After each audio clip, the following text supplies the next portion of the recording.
எல்லாருக்கும் வணக்கம். உங்களுக்கே தெரியும், விஜய் அவர்கள் அந்த மதுரை மாநாட்டில் ஸ்டாலின் அவர்களை பற்றி பேசும்போது ஸ்டாலின் அங்கிள் அப்படின்ட்டு பாசமாக கூப்பிட்டுருவாப்புல. என்ன ஒன்று, அப்போ இருந்து இப்போ வரைக்கும் உடன்பிறப்புகளுடைய ஒப்பாரி சத்தம் மட்டும் இன்னும் அடங்கவே இல்லை. அறிவாலயம் ஃபுல்லாக அப்படி கசகச கசன்னு இருக்குதான். அந்த அளவுக்கு உடன்பிறப்புகள் கண்ணீர் விட்டு அழுதுருக்கிறாங்க. அந்த அளவுக்கு ஒரு மன வலியை ஏற்படுத்தியிருக்குது இந்த அங்கிள் ட்ரீட்மெண்ட்டு. இதை பார்த்துட்டு எப்படியாச்சும் உடன்பிறப்புகளுடைய அந்த மன வலியை போக்கணும், அந்த எரிச்சலை கட்டுப்படுத்தணும் அப்படின்ட்டு வெகுண்டெழுந்து கிளம்பியது ஒரு அண்டா. கிளம்பி கடன்னு உருண்டு போய் ஒரு நியூஸ் சேனலில் விவாதத்தில் போய் உட்காந்துக்கிட்டு விஜய் அவர்கள் பேசி இந்த பேச்சுக்காக நான் பழி வாங்குறேன் அப்படின்ற பேர் வழியிலன்ட்டு என்ன பேசியிருக்குது அப்படின்னா, இங்கே நிறைய பேர் வந்திருக்கிறாங்க, எல்லாம் சின்ன சின்ன பெண்களாக இருக்கிறாங்க, பிள்ளைங்களாக இருக்கிறாங்க, ஆன்ட்டிங்கெல்லாம் யாருமே வரல, ஒரே ஒரு ஆன்ட்டி தான் வந்துருந்துச்சு, அது விஜய் அவர்களுடைய அம்மா ஷோபா ஆன்ட்டி மட்டும்தான் வந்துருந்துச்சு, மற்ற வேறு ஆன்ட்டிங்கெல்லாம் யாருமே காணும் அப்படின்ட்டு அரசியல்லையே இல்லாத விஜய் அவர்களுடைய தாயாரை ஒருமையில் பேசியது மட்டுமல்லாமல் மீதி இருக்கிற பெண்களையும் ஒரு மாதிரி கேவலப்படுத்துகிற மாதிரி, ஒரு மாதிரி கிண்டல் பண்ணுற மாதிரி, ஆன்ட்டிங்க யாருமே வரல அப்படின்னு பேசியிருக்கிறாங்க. அப்போது நடுத்தர வயதில் இருக்கக்கூடிய பெண்கள் எல்லாமே நீ ஆன்ட்டின்னு தான் பேசுவ அப்படின்னா, உன் பொண்டாட்டியும் ஆன்ட்டி தாண்டா பைத்தியக்கார நாய் அப்படின்ட்டு தானே எல்லாரும் கேட்பாங்க இல்லையா? உன் பொண்டாட்டி என்ன வயசு? நடுத்தர வயது தானே, இல்லை சின்ன பொண்ணா? அப்போ உன் பொண்டாட்டி ஒரு ஆன்ட்டி தானடா நாய் அப்படின்ட்டு தான் எல்லாரும் இப்போ கேட்டுட்டு இருக்காங்க. ஆன்ட்டிங்க யாருமே வரல, கொஞ்சிங்களா கார்கே? ஒரே ஒரு ஆன்ட்டி வந்திருந்தாங்க, விஜயோட அம்மா தான் அந்த ஆன்ட்டி. அந்த ஆன்ட்டி மட்டும் தான் அங்க உட்கார்ந்து இருந்துச்சு. இவரோட நக்கல் பண்ணிட்டாராம் விஜய் அவர்கள். ஸ்டாலின் அவர்கள் அங்கிள்னு சொன்னதுக்காக இவரோட பழி வாங்கிட்டாராம் இவர். ஏன்டா மானங்கட்ட அண்டா பையில, உங்க அம்மா யாரப்ப? உங்க அம்மா ஆன்ட்டி தானே, உன் பொண்டாட்டி ஆன்ட்டி தானே அப்படிதானே கேட்பாங்க பார்க்குறவங்க. விஜய் அவர்களுடைய அம்மாவுடைய வயசும் உன்னுடைய அம்மாவுடைய வயசும் கிட்டத்தட்ட ஒரு வயசாக தான் இருக்கும். அப்போ அவங்கள ஆன்ட்டின்லாமா? ஒரு பொது விவாதத்தில் ஒரு ஊடக நிகழ்ச்சியில் வந்து உட்காந்துக்கிட்டு நீ பேசுகிற அப்படின்னா கொஞ்சமாச்சு கண்ணியமாக பேசணும். திமுக காரங்கிட்ட எதிர்பார்க்க முடியாதுன்றது ரெண்டாம் பட்சம். அரசியல்லே இல்லாத அவங்க அம்மாவை எதுக்கு நீ அங்கே இருக்கிற? இதாண்டா திமுக காரனுடைய லட்சணம், இதான் திமுக காரனுடைய நாகரிகம்.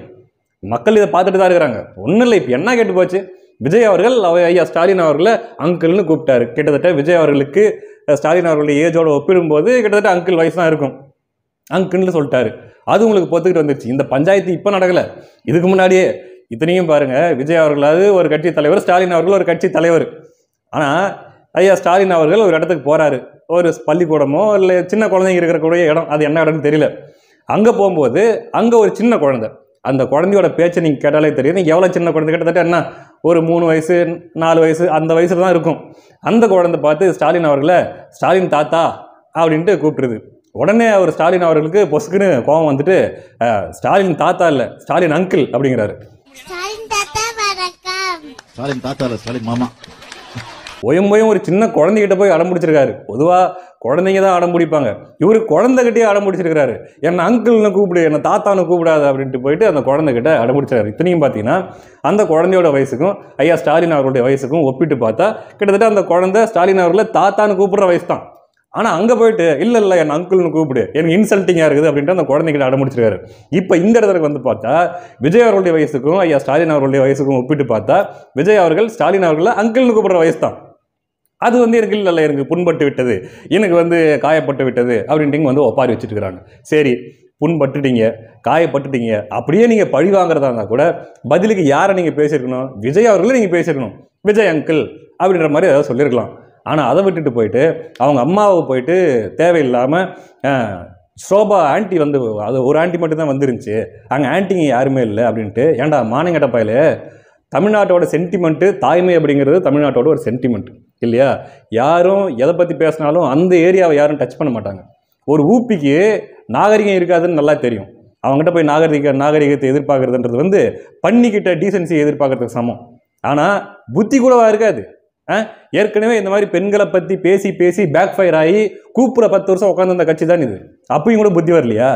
ஏன்னா அவ்வளோ ஆணவம். நீங்கள் விஜய் அவர்களுடைய தாயாரை ஷோபா ஆன்ட்டி அப்படின்னு நீங்கள் சொன்னீங்க அப்படின்னா விஜய் அவர்களுடைய கட்சிக்காரர்கள் துர்கா ஆன்ட்டின்னு சொல்லுவாங்களா மாட்டாங்களா? சொல்லிட்டு தான் இருக்கிறாங்க.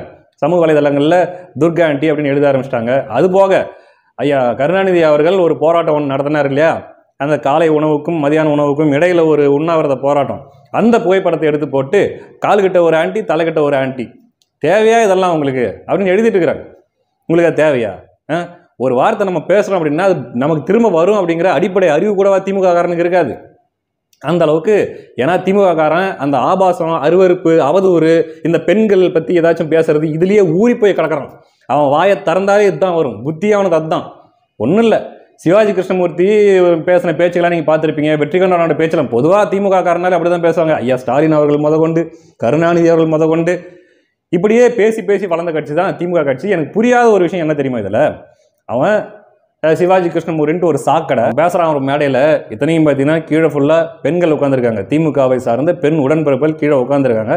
அவன் அந்த மேடையில பேசுகிறான். அது எந்த சமயம் அப்படின்னா, மரியாதைக்குரிய ஜெயலலிதா அவர்கள் மறைந்த சமயத்தில் சசிகலா அவர்கள் பொதுச் செயலாளராக வருவார் அப்படின்ட்டு எதிர்பார்க்கப்பட்டிருந்த சமயத்தில் அதிமுக காரங்களாம் சின்னம்மாவை அம்மாவாக்குவோம், சின்னம்மாவை அம்மாவாக்குவோம்னு பேசுகிறாங்க அப்படின்ட்டு அதுக்கு பின்னாடி ஒன்று சொல்கிறான். சின்னம்மாவை அம்மாவாக்குவோம், சின்னம்மாவை அம்மாவாக்குவோம். 34 வருஷமா நடராஜனாலேயே முடியாது.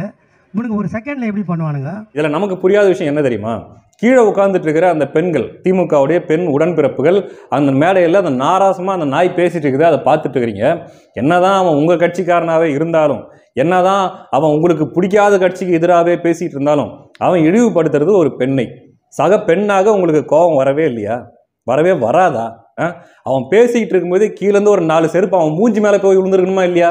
உண்மையிலேயே மானமுள்ள திமுக உடன்பிறப்பு பெண்களாக இருந்தால் உங்கள் செருப்பு அவன் மூஞ்சில் இருந்திருக்கணும் இல்லையா? என்ன திமுகவில் இருக்கிற பெண்கள் எல்லாரும் அந்த அளவுக்கு எதுவுமே சொரணை கெட்டு போயிட்டீங்களா அப்படின்ற கேள்வி தானே இதை பார்க்குறவங்களுக்கு வரும். ஏன்னா பொதுவாகவே அவன்ட்டு இல்லை, ஏகப்பட்ட பேர் இருக்கிறாங்க. வெற்றிகொண்டான்லேருந்து நிறைய பேர் இருக்காங்க. ஆனால் எப்படி அதையெல்லாம் பொறுமையாக உட்காந்துக்கிட்டு கீழே இருக்கக்கூடிய திமுகவை சார்ந்த பெண்கள் கேட்குறீங்க அப்படிங்கிறத நமக்கு புரியாத புதிராகவே இருக்கு. இந்த அண்டா நினச்சிருக்கோம், ஸ்டாலின் அவர்களை விஜய் அவர்கள் அங்கிள்னு சொல்லும்போது விஜய் அவர்களுடைய தாய் சோபாவை வந்து ஆன்ட்டின்னு சொன்னால் என்ன தப்பு அப்படின்ட்டு ஒரு பயங்கரமான ஒரு கிடுக்குப்பிடி நம்ம கேள்வி கேட்டோம், நம்ம வந்து பழி வாங்கிட்டோம் அப்படின்ட்டு குதூகலமாக பெருமைப்பட்டிருக்கோம் இந்த கருமம் பிடிச்ச அண்டா. ஆனால் என்ன அப்படின்னா, நீ பழி வாங்கினது விஜய் கிடையாது, நீ பழி வாங்கினது திமுகவை தான். ஏன்னா அது பேக் ஃபயர் ஆக போகிறது திமுகவுக்கு தான். ஏன்னா விஜய் அவர்களுக்கு பொதுவாகவே பெண்கள் மத்தியில் ஒரு செல்வாக்கு இருக்குதுன்னு தான் எல்லாராலும் சொல்லப்படுது. அவர் வந்து தன்னுடைய திரைப்படங்கள் மூலமாகவே எல்லா வயது தரக்கூடிய பெண்கள்கிட்டையுமே அவர் ரீச் ஆகிட்டார். அது சின்ன பெண்கள் இருந்து அது வயது முதிர்ந்த பெண்கள் வரை எல்லா தரப்புமே அவர் ரீச் ஆகிட்டார். ப்ளஸ் எல்லாருடைய வீட்லேயும் பெண்களுடைய மனநிலை என்ன அப்படின்னா, நம்ம வீட்டுக்குள்ள அப்படிங்கிற மாதிரி. ஆனால் பொதுவாகவே விஜய் அவர்கள் இந்த அளவுக்கு ஒரு மிகப்பெரிய அளவுக்கு மக்கள்கிட்ட ரீச் ஆனதுக்கு மிக முக்கியமான காரணமாக சொல்லப்படுவது என்னன்னா, அவருடைய பேச்சு, அவருடைய தோற்றம், இது எல்லாமே த பாய் நெக்ஸ்ட் டோர், பக்கத்து வீட்டு பையன் அப்படிங்கிற மாதிரி இருக்கும் விஜய் அவர்களை பார்க்கும்போது. அதனால தான் மக்கள்கிட்ட ஈஸியாக கனெக்ட் ஆனார் விஜய். அப்படி இருக்கும்போது விஜய் அவர்களுடைய தாயை வந்து நீ வந்து இந்த நேரத்தில் உரண்டி இழுக்க வேண்டிய தேவையில்லை. அப்படி இழுத்தது மூலமாக என்ன தெரியுமா நடக்கும், அந்த பெண்கள் மேலெல்லாம், அந்த பெண்கள் கிட்டலாம், யார் யாரெல்லாம் விஜய் அவர்களை தன்னுடைய வீட்டுக்குள்ள அப்படின்னு நினைக்கிறாங்களோ அந்த மாதிரி பெண்கள் கிட்ட திமுக மேலே கொடூரமான வெறுப்பு ஒன்று வரும். என்னடா இவன் பேசிட்டு இருக்கிறான், அங்கிள்னு பேசுனா நீ பதிலுக்கு அங்கே இருக்கக்கூடிய ஆண்களை பேசு, எதுக்கு அவங்க அம்மாவை நீ பேசுகிற அப்படின்ட்டு எல்லா பெண்களுக்குமே திமுக மேலே கோபம் வரும். இதே மாதிரி பெண்களை கேவலப்படுத்தியே தோத்து போய் உட்கார்ந்த கட்சி தான் திமுக. இந்த தடவையும் நீ பண்ண வேலையால் விஜய் அவர்களுக்கு தான் அங்கே வந்து சிம்பத்தி கிரியேட் ஆகுமே தவிர உனக்கு கேவலமும் அசிங்கமும் தான் வரும். விஜய் அவர்கள் மீது 1008 கருத்து முரண்பாடுகள் இருக்கலாம், அவர் எடுத்து வைக்கிற அரசியல் மீது 1008 விமர்சனங்கள் இருக்கலாம், அது வேற. ஆனால் ஒரு திமுக காரன் வந்து உட்காந்துக்கிட்டு விஜய் அவர்களுடைய தாயாரை சம்மந்தமே இல்லாமல் உரண்டு எடுத்து பேசுகிறத அதை வேடிக்கை பார்த்துருக்க முடியாது இல்லையா? அதனால தான் இப்போ ஒன்றும் இல்லை, விஜயா அல்லது திமுகவா அப்படின்ட்டு வந்துச்சு அப்படின்னா ஷோரா விஜய் தான். அது விஜய் அவர்கள் மட்டும் இல்லை, அது அண்ணன் சீமானாக இருந்தாலும் சரி, அல்லது ஐயா எடப்பாடி பழனிசாமியாக இருந்தாலும் சரி, யாராக இருந்தாலும் சரி, திமுகவை வீழ்த்த வேண்டும் என்று நினைப்பவர்கள், திமுகவை எதிர்ப்பவர்கள் எல்லாருமே எனக்கு நண்பர்கள் தான் இந்த தேர்தல் வரை, இந்த 2026 தேர்தல் வரைக்கும். அதனால் விஜய்கிட்ட காசு வாங்கிட்டியா, தாவேகால போய் சேர்ந்துட்டியா, எவ்வளோ பொட்டி வருதா அப்படின்ட்டுலாம் கேட்காதீங்க, அதெல்லாம் ஒன்றும் கிடையாது. இப்போ நாளைக்கே திமுக அண்ணன் சீமான் அவர்கள் டார்கெட் பண்ணுது, அண்ணன் சீமான் அவர்களை பற்றி இழிவாக பேசுகிறதோ, அவதூறாக பேசுவதோ, அவருடைய குடும்பத்தை பற்றி தவறாக பேசுகிறதோ, கட்சியை பற்றி தவறாக பேசுகிறதோ இப்படி திமுக செஞ்சால் அப்போது உறுதியாக அண்ணன் சீமான் அவர்களுக்கு ஆதரவாக திமுகவை தான் நான் எதிர்ப்பேன். அதனால் வந்து நீ விஜய்க்கு ஆதரவாக பேசுகிற, அதனால் நீ சீமானுக்கு எதிராக போயிட்டியா அப்படின்லாம் கேட்காதீங்க. அப்படி பேசுகிறவங்க பேசட்டும், எனக்கு அதெல்லாம் கிடையாது. எனக்கு இந்த 2026 தேர்தலில் திமுக வீழ்த்தப்படணும். அந்த போட்டி தமிழ்நாட்டில் அரசியல் போட்டின்றது தமிழ் தலைமைகளுக்குள்ளே மட்டும் இருக்கணும் அப்படிங்கிறது மட்டும்தான். அதனால் இதான் விஷயம். அடுத்த காணொளியில் சந்திப்போம். நன்றி.